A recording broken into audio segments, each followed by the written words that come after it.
চট্টগ্রামে বলি খেলাকে কেন্দ্র করে বসেছে মেলা। নানা পণ্যের পসরা সাজিয়ে বসেছেন দোকানিরা। এই মুহূর্তে লালদিঘি পাড় এলাকায় আছেন রিপোর্টার শফিকুল আলম। সরাসরি যাচ্ছি তার কাছে।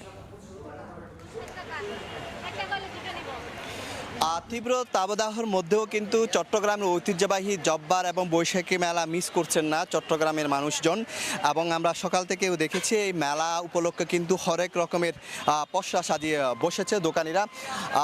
এই যে আপনি দেখতে পাচ্ছেন তৈজসপত্র এবং সহ নানা জিনিসপত্র আমরা দেখতে পাচ্ছি, ফুল তৈজসপত্র নানা জিনিসপত্র। এটি হচ্ছে 1909 সালে কিন্তু যে ব্রিটিশ বিরোধী আন্দোলনে যুব সমাজকে উদ্বুদ্ধ করার জন্য, প্রেরণা দেওয়ার জন্য চট্টগ্রামের লালদিঘির বক্সিরহাটের আব্দুল জব্বার সওদাগর যে বলি খেলার আয়োজন করেছিল, সেই বলি খেলা এবার হচ্ছে 115তম আসর।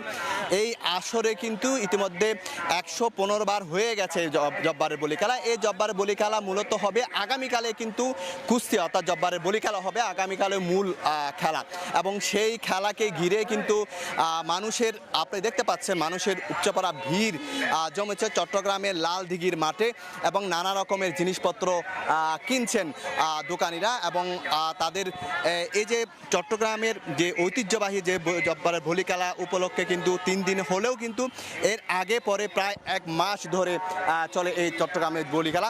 আপনাকে দেখানোর চেষ্টা করি পাশে যে তৈজসপত্রগুলো আমরা দেখতে পাচ্ছি, আকর্ষণীয় এবং দৃষ্টিনন্দন এবং অপরূপ সৌন্দর্যের, যেগুলো মাটি দিয়ে তৈরি করা হচ্ছে, স্টিল রঙের এবং সোনালী রঙের যেই পণ্যগুলো আপনি দেখতে পাচ্ছেন, এগুলো দেখলে মনে হবে কিন্তু অনেক দামি। যদিও এই পণ্যগুলো বাড়িতে কিনতে হলে 5, 6, 7 হাজার টাকা দিয়ে কিনতে হয়, কিন্তু এখানে 2000, 1500 টাকা দিয়ে পাওয়া যায়।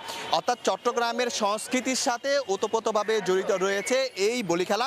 এবং আগামীকালে মূলত এই চট্টগ্রামের লালদিঘির মাঠে বা বিকেল 3টার দিকে মূল বলি খেলা শুরু হবে এবং দূর দূরান্ত থেকে সেখানে কয়েকশো বলি কিন্তু অংশগ্রহণ করবেন। তো এই ছিল আমার কাছে জব্বারের বলি খেলা এবং বৈশাখী খেলা সর্বশেষ তথ্য। এতক্ষণ সরাসরি যুক্ত ছিলাম চট্টগ্রাম থেকে।